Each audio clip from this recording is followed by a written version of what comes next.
Hello there and welcome to World News Program, streaming to you live on All 24 News. I'm your host, Screenfast Zachary, and up next are the headlines. Over 60 casualties from recent Zionist massacres in Gaza. Gaza Government Media Office reports a total of 3,052 massacres by the occupation, with 75,000 tons of explosives dropped.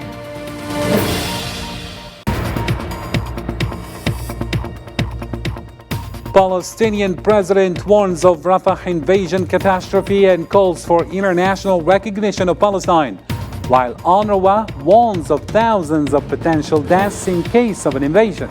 That's next.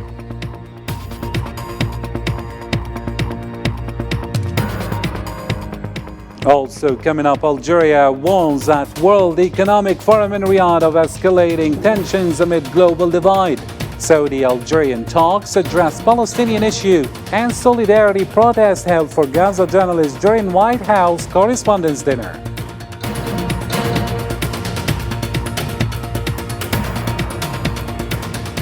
Also ahead, Mr. Attaf, Algeria's foreign minister, discusses Algeria's regional energy security strategy at World Economic Forum and reveals multiple European requests for gas supply. Stay tuned, the details are right after the break.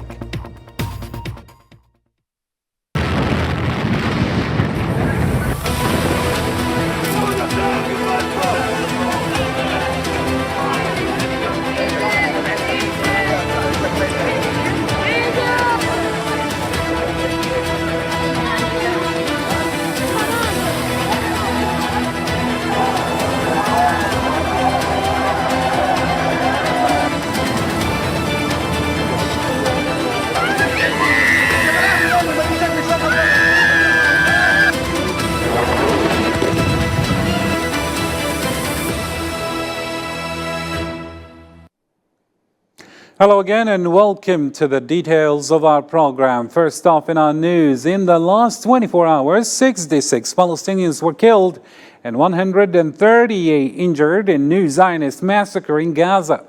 The Palestinian Ministry of Health reports a total of 34,454 martyrs and 77,575 wounded since last October, most notably children and women. Additionally, a Palestinian was killed and others injured in a Zionist bombing targeting a vehicle in northern Nusayrat on Sunday.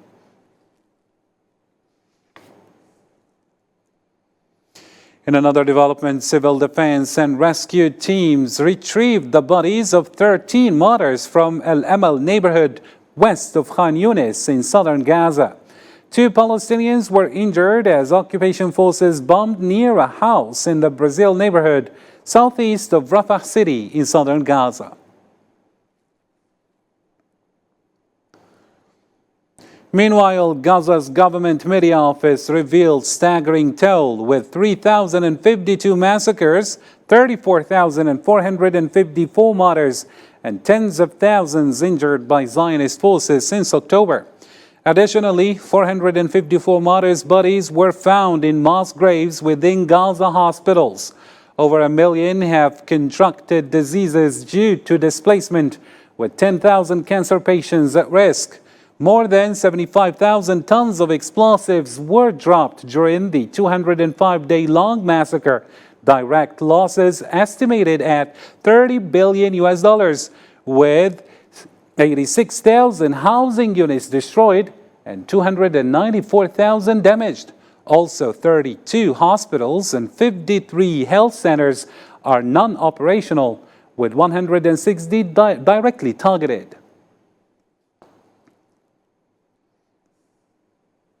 The ongoing Zionist aggression in Gaza are depriving Palestinian children of their education right by destroying schools.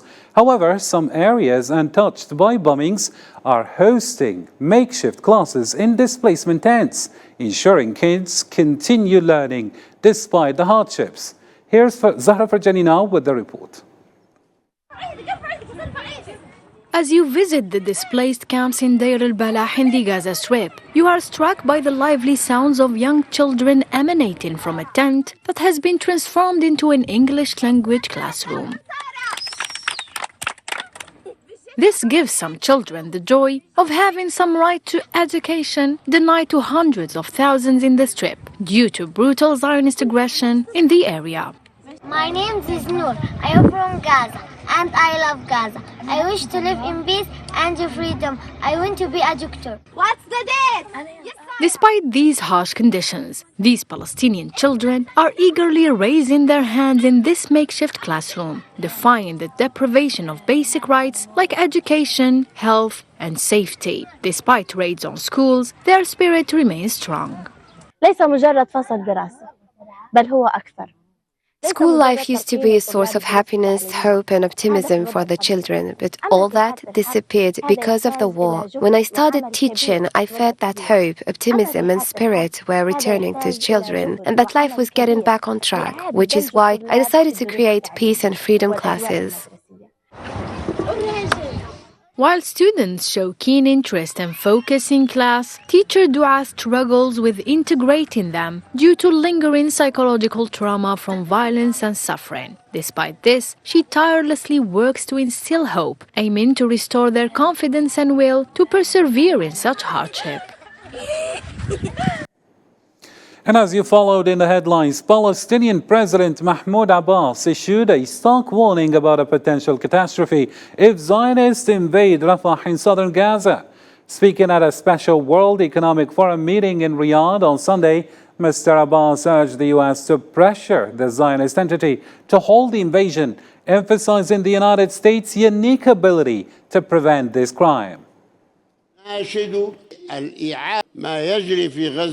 What's happening in Gaza and what will happen in the coming days, and what Israel will do by invading the city of Rafah. All the Palestinians in Gaza Strip gathered in the city of Rafah, and they had nothing left, only a little trick left, to play to get them all out of Rafah. And that would be the greatest disaster in the history of the Palestinian people. We call on the United States to ask Israel to stop the Rafah operation, because America is the only country, because America is the only nation capable of preventing Israel from committing this crime. President Abbas called on the international community to recognize Palestine as a full UN member state, advocating for a comprehensive political solution through an international conference to unite Gaza, the West Bank, and Al-Quds into an independent Palestinian state. We said we must urgently demand an end to the fighting in Gaza because it's so painful and we know its result and reasons. The first thing we ask is to stop the fighting, and the second is to provide the people of Gaza with the humanitarian aid they need. The Palestinian president rejected plans to displace Palestinians from Gaza or the West Bank outside their country. We will under no circumstances accept the displacement of Palestinians from Gaza or the West Bank, from their homeland, and they must remain in their country. We must not repeat the Nakba of 1948 and 1967. UNRWA Commissioner General Filipe Lazzarini, in an exclusive interview with Russian news agency TASS, expressed grave concern about the idea of a ground invasion in Rafah, which could cause a potential big number of more casualties. A recommendation. What I fear now is what the Israeli army intends to do. It seems that there are preparations for a possible large-scale military intervention in Rafah, where there are more than 1.45 million displaced people already concentrated in the south. The idea of a ground operation in Rafah is very worrying, and the citizens are extremely anxious as they have no idea where to go. There is nowhere safe in Gaza to evacuate people. Certainly, if an attack is launched, we will have thousands more dead. I think a ceasefire could save thousands of lives. Algerian Foreign Minister Ahmed Attaf cautioned about escalating geopolitical tensions and global division. Speaking at the World Economic Forum discussion on geopolitical dynamics and energy transition in Saudi Arabia, Mr. Attaf highlighted the international system's failure to address crises like Ukraine and Palestine. Go back to the last 3 decades. We have been focusing on 4 or 5 main concepts: globalization, interdependence, regulation of the use of force, peace dividends, And this has completely changed during the last 2 years and a half. And we have moved from these concepts to embrace new ones. Confrontation, deregulation of the use of force, paralysis of the international system, paralysis of the United Nations and its central body. When you talk about my country, we have, of course, the conflict in Ukraine that is impacting our region. We have the Palestinian-Israeli conflict that is also impacting our region. And we have the Sahel region. And we are also feeling the impact of the deteriorating situation in this region. Similarly, Algerian Foreign Minister Ahmed Attaf met with his Saudi counterpart Prince Faisal bin Farhan on Sunday during the World Economic Forum. They discussed developments in Gaza and the broader Palestinian issue. The talks focused on diplomatic efforts as well to end Zionist aggression and boost recognition of Palestine. Both ministers emphasized the importance of enhancing bilateral relations, welcoming the activation of mechanisms from the Supreme Coordination Council. They agreed to intensify efforts to strengthen economic ties between their two countries. Ibrahim Boughali, the Speaker of the Algerian Lower House of Parliament and the Arab Parliamentary Union, called for unified efforts to support the Palestinian cause at the Arab Parliament Conference. He stressed the need for an immediate ceasefire and a just, comprehensive solution to end the Palestinian people's tragedy. This meeting was an opportunity for us to address central causes, namely the Palestinian cause, and to urge all Arab countries to facilitate, mobilize and work for the protection and defense of the legitimate rights of the Palestinian people. This is also part of further strengthening Algeria's position with the UN Security Council to obtain global third-party recognition of members so that Palestine becomes a full member of the Security Council. In another development and in the latest wave of student protest condemning Gaza's genocide, riot police in the United States arrested approximately 100 pro-Palestinian demonstrators at Boston University. Additionally, 69 others were arrested in Arizona. The protests are part of a growing movement across American universities. Why are you ignoring it? You know, we came here to support the cause. We came here to show that Palestinians are humans. We came here to show that we support humanity over money. This is a matter of the Americans standing with Israel for a matter of money because they get paid to do so. But we are the people that put them in power. We are the people that can take them out of power. So we're here to show our solidarity with Palestine, to show them the power of us, the people, to show how many people it is. The more people that can come and support, the more powerful our cause will be. Still in the United States, Palestine supporters protested at the White House Correspondents Association dinner, highlighting the killing of journalists in Gaza. They displayed blood-stained press jackets bearing names of deceased, demanding an end to the genocide and denouncing Western support for the Zionist occupation. So we are out here in front of the White House Correspondents' Dinner to hold journalists accountable, to remind them that 133 Palestinian journalists have lost their lives telling the truth. These are targeted attacks. These are systematic attacks. These are attempts at Israel to silence the truth, and it's not going to be silenced. We are out here also highlighting the courage of Palestinian journalists that are risking their own lives, televising their own genocide. And as pro-Palestine sit-ins spread on U.S. campuses, Gaza's displaced population thanks students for their solidarity. Writing on tents, "Thank you, students in solidarity with Gaza. Your message has been received." Here's Salman Asib with the story now.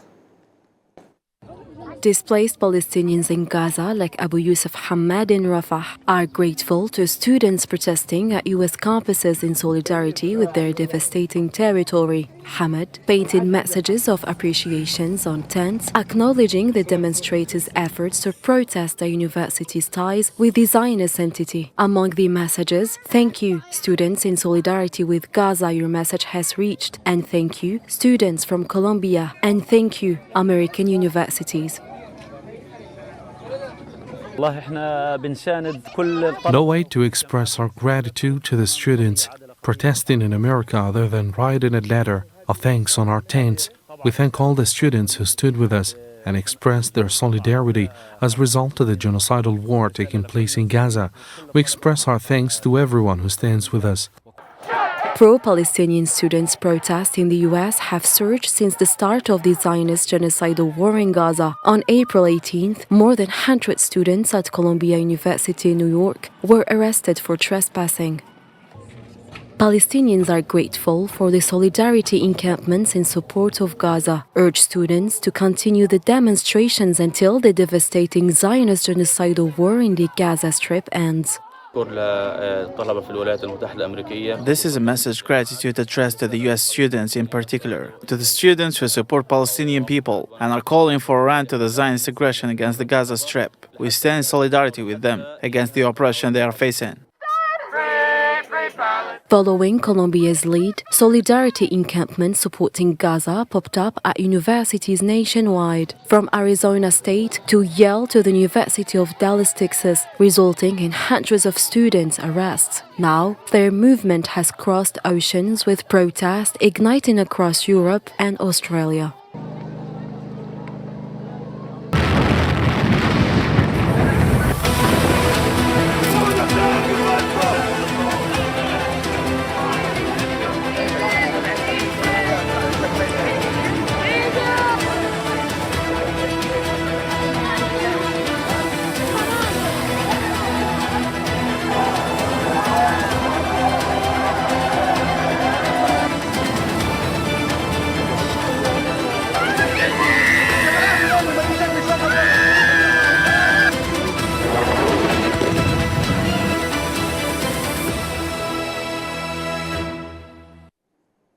In our other news, during the annual meeting of the Ordnance Forces, Algerian Army General Said Chengriha, Chief of Staff of the National People's Army, emphasized the importance of concerted efforts and intensified actions to fulfill responsibilities effectively.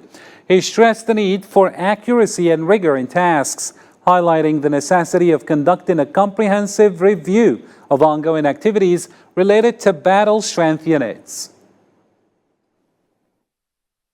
يطلب منكم على غرار كافة مكونات الجيش الوطني الشعبي.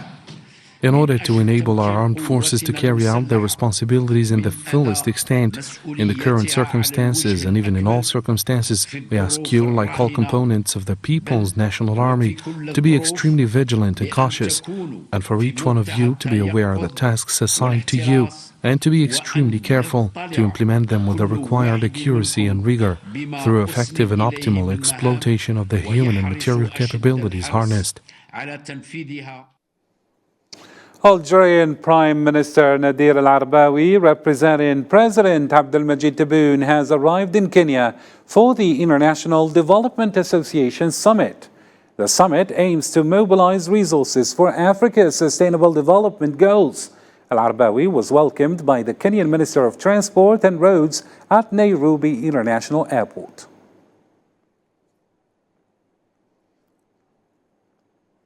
Algerian Foreign Minister Ahmed Attaf urged for a balanced approach in combating global warming and developing alternative energy resources. Speaking at the World Economic Forum in Saudi Arabia, Mr. Attaf criticized attempts to deny African countries with vast hydrocarbon reserves the opportunity to benefit from them under the guise of climate change mitigation. They are asking my country in Niger and in Mauritania for help because we have an experience in the area of oil and gas. They are asking for cooperation in this area. What shall we tell them? that, look, there are the international commitments, agreements that, sorry, you have come too late. We cannot help you. And you should, and you must abide by the new rules. So we are balancing all that.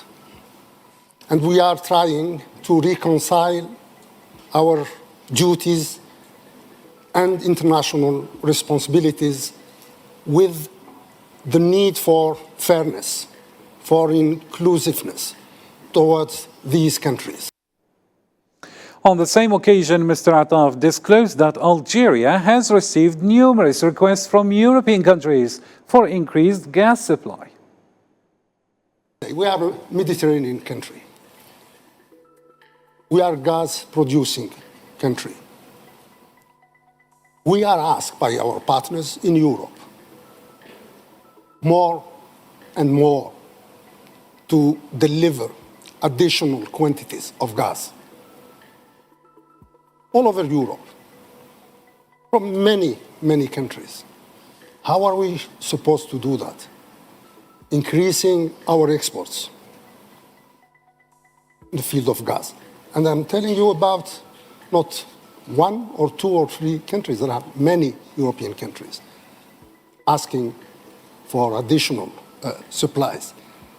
So we have also to reconcile this requirement with our global position on environment. And in a different development, due to ongoing conflicts in Sudan, 40% of the population faces severe food insecurity. $100 million is needed to help 10 million affected Sudanese. Here's Osama Ayadi with the story now. Sudan is in the grip of a devastating humanitarian crisis fueled by war and internal conflict. Almost 18 million people are at risk of severe food insecurity.